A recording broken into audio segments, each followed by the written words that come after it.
Veľmi pekne ďakujeme za monitory dýchu, ktoré na novorodenických oddeleniach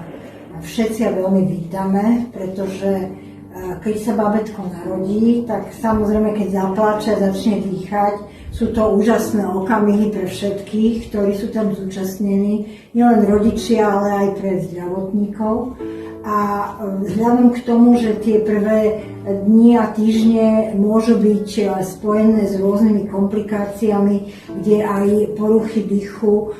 môžu byť život ohrozujúcim príbehom pre tých našich rodičov a ich bábätka. Takže práve toto sú tí strážni anjeli, tieto